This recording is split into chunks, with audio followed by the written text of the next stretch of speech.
Galera, dando continuidade aos nossos tópicos de filosofia política.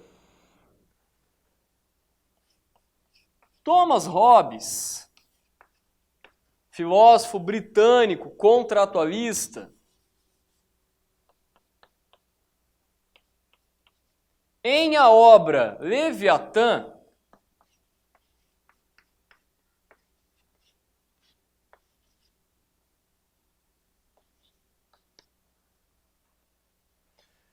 vai colocar duas concepções: estado de natureza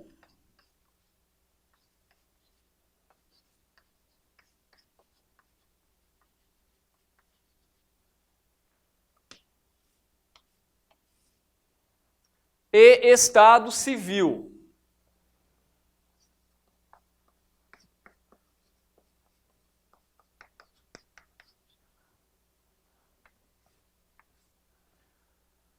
O que acontece então na obra Leviatã?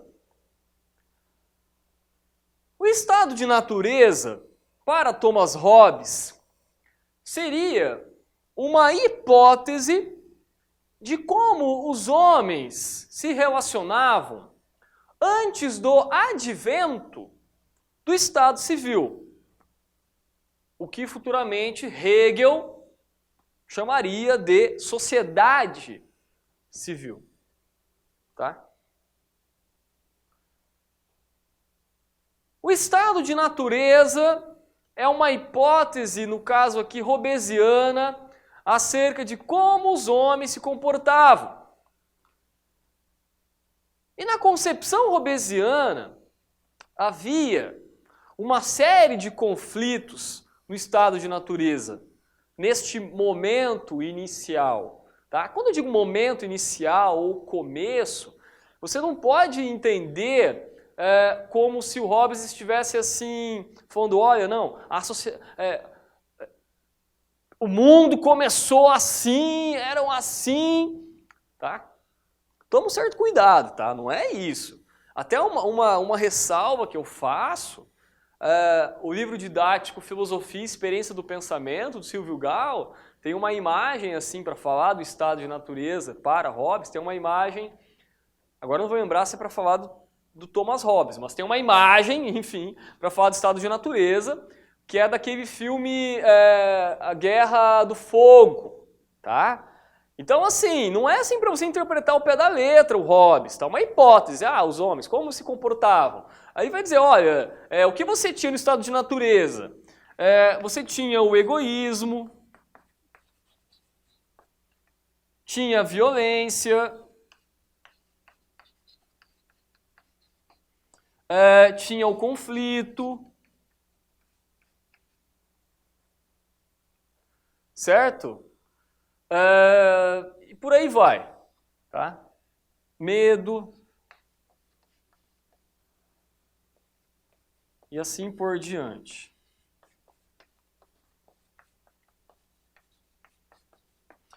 Por isso que o Hobbes vai apresentar duas frases clássicas para caracterizar o estado de natureza.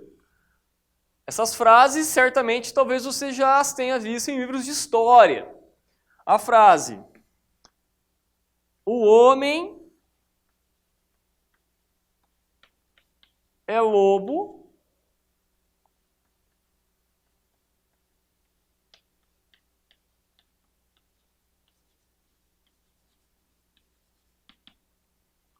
do próprio homem. E a frase: há uma guerra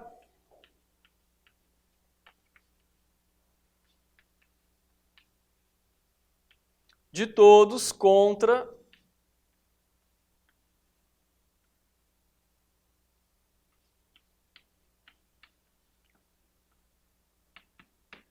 tá? De todos contra todos.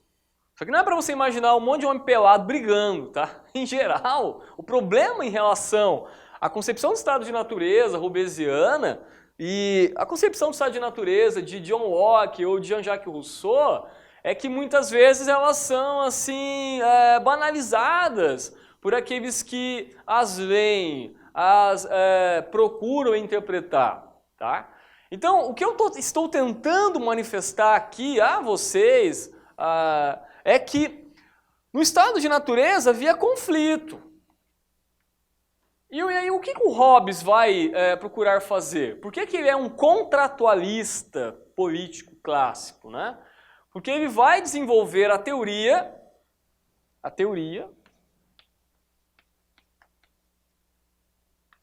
política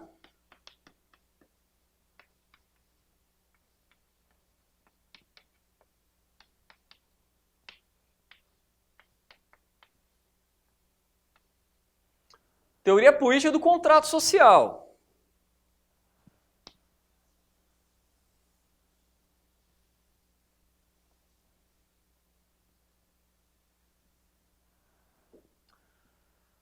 O que vai dizer o Hobbes? O contrato social, ou acordo, ou pacto,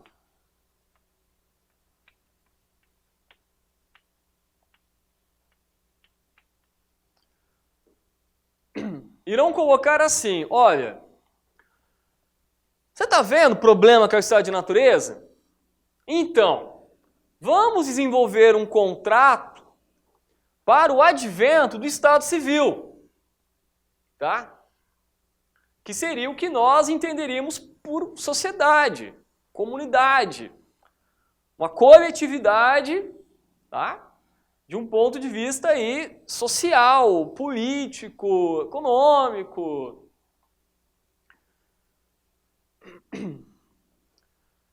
Esse acordo, este pacto, este contrato social, para Hobbes, vai constar dois conceitos fundamentais. O conceito do soberano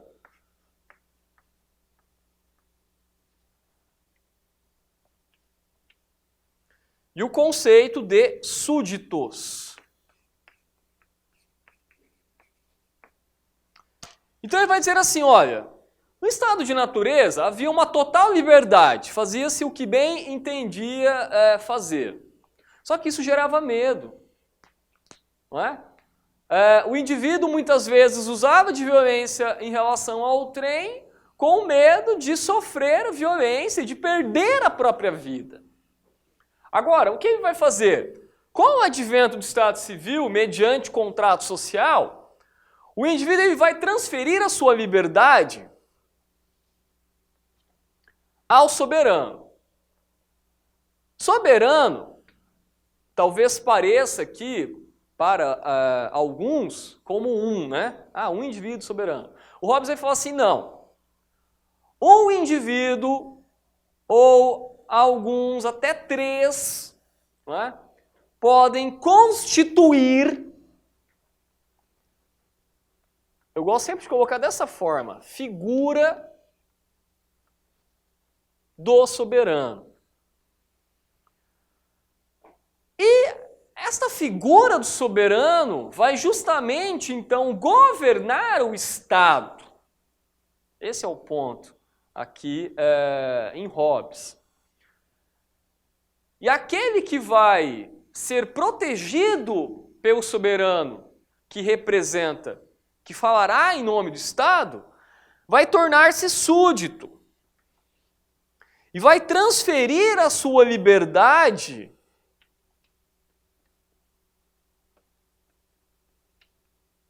ao soberano. Então o súdito não vai ser, agora o indivíduo sendo súdito, não vai ter uma total liberdade tal qual havia no estado de natureza. E aí você pensa, mas, professor Fabiano, qual é o ganho real ao súdito? Ora, o súdito vai ter que obedecer leis, não é? Normas, várias palavras, né, para a gente se referir a isso, né? Regras, etc. Só que Em contrapartida, o súdito vai ter segurança, vai ter proteção, tá? Esse é o ponto aqui interessante em Hobbes. Vai ser protegido. Então, caso o súdito seja agredido por um outro súdito, o soberano, o grande, não é? Que toma a frente do Estado, pune, então, o súdito que usou de violência para com o outro súdito, certo? De forma injustificada, etc.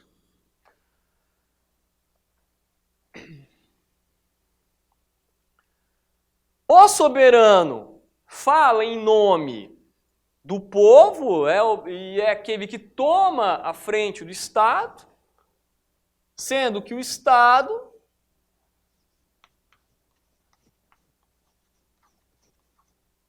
é o grande Leviatã.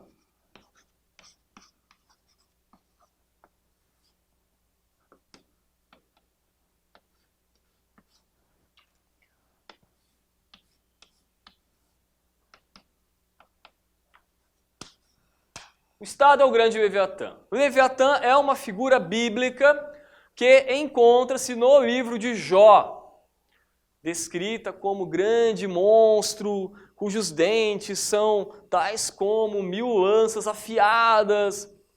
Não é? O Leviatã é descrito assim com uma série de recursos metafóricos, hiperbólicos, que tornam ali, então, um grande símbolo, não é? De um grande monstro que ora pune, ora protege, não é? Mediante, então, necessidade. É isso que o Hobbes pensa, então, do Estado. Tudo bem? E quando você pensa neste jogo de forças na política hobbesiana, faz um sentido que o súdito aceite, não é? Essa transferência da liberdade ao soberano, tendo em vista, então, a própria proteção, a própria segurança que lhe será proporcionada. Quero salientar que não se trata aqui de uma monarquia absolutista, não trata-se aqui de uma defesa de um absolutismo real, já que, tal como falei, soberano não precisa necessariamente, segundo Hobbes, consistir em apenas uma única pessoa, em apenas um único indivíduo. Ok? Então aqui encontra-se para vocês a teoria política contratualista de Thomas Hobbes. Agora veja, dando continuidade ao contexto do contratualismo político clássico, John Locke.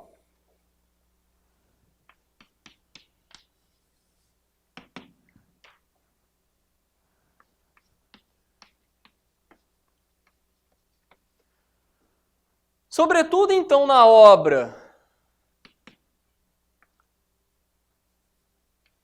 Os Dois Tratados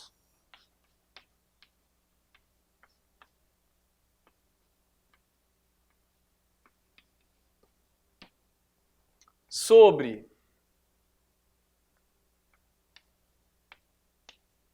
o governo, olha lá, faltou uma palavra mesmo, civil, tá? Conforme eu havia imaginado, tá? Nesta obra, apresentar-se-á as duas concepções, tais quais outrora vistas ali por nós ali em Hobbes, estado de natureza,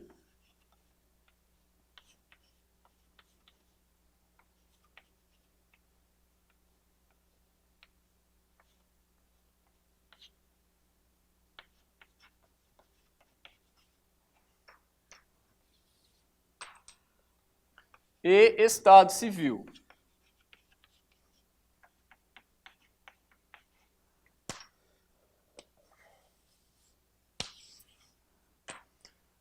Quais são as diferenças entre Locke e o Hobbes?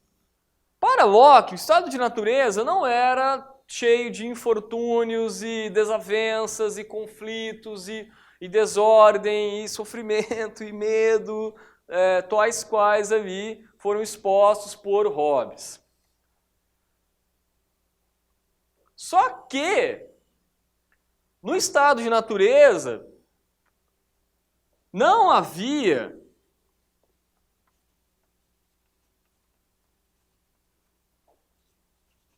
uma total segurança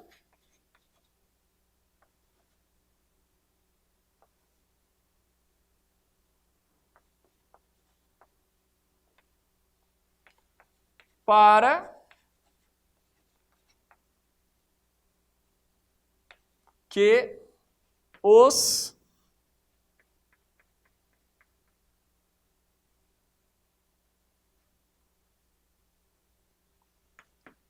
indivíduos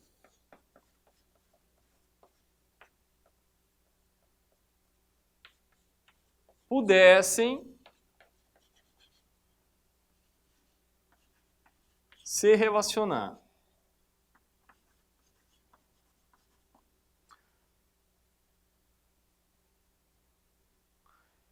Em outras palavras, não havia uma garantia de segurança. Quem vai proporcionar a segurança? Não tem o Estado. Não tem governo, governantes. Não há isso. Então não há uma garantia de paz. A paz não é garantida. Ok? Esse é o ponto. Então o que o John Locke vai dizer? Olha, mediante contrato, ou pacto, ou acordo, tal como vocês viram,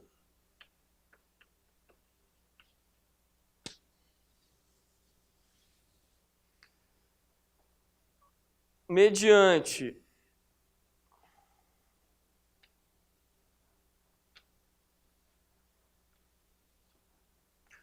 o contrato social, dar-se-ia surgimento ao Estado Civil. Quais seriam as prerrogativas neste acordo, neste contrato, neste pacto social? A preservação mediante o Estado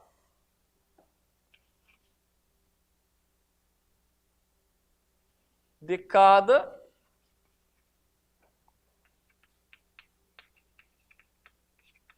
direito natural.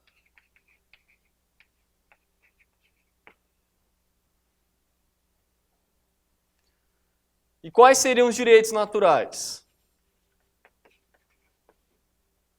Que já advém, então, do estado de natureza, já que é natural.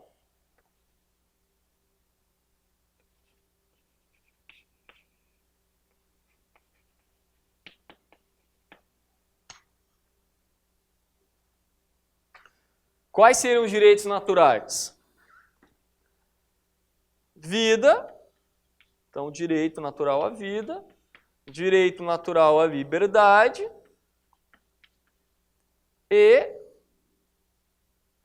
tem material que coloca propriedade, material que coloca seus bens.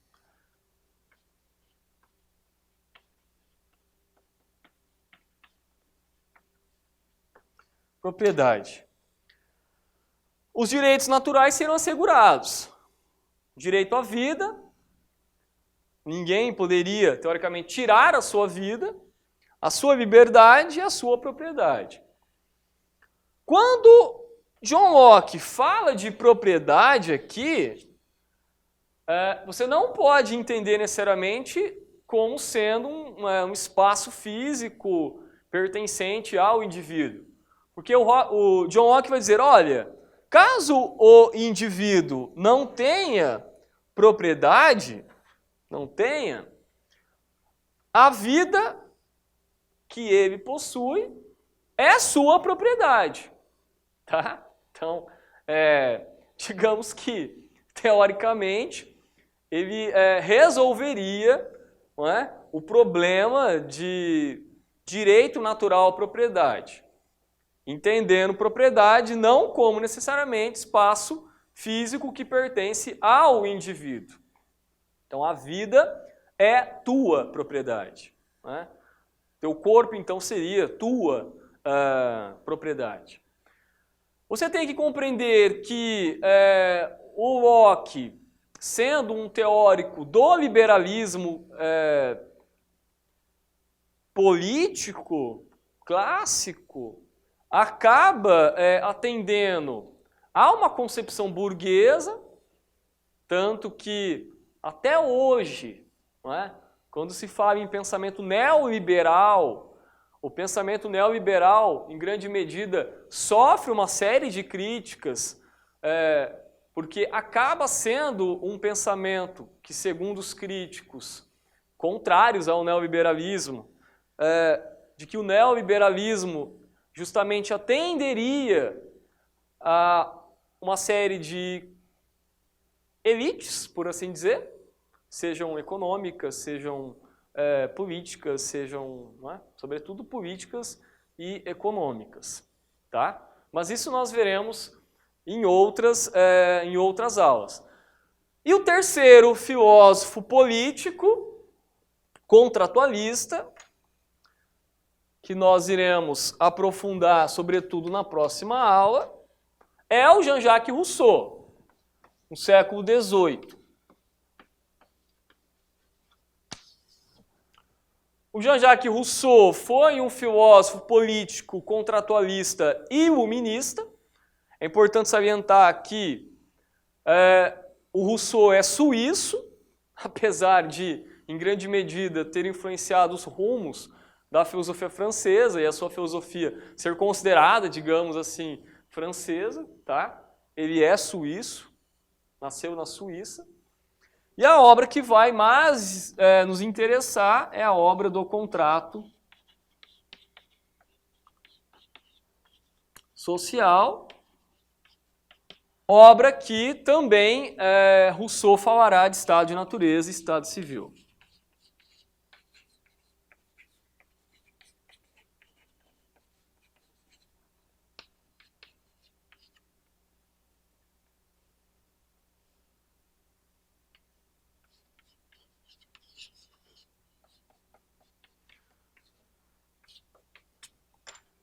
É fundamental você compreender que Rousseau entende estado de natureza e estado civil de formas diferentes que outrora entendiam Locke e Hobbes, e que, na verdade, os três teóricos do contratualismo, eles irão compreender de formas diferentes tanto estado de natureza quanto estado civil. E, basicamente, são os dois estados, segundo o filósofo Rousseau, que nós iremos explorar em nossa próxima aula.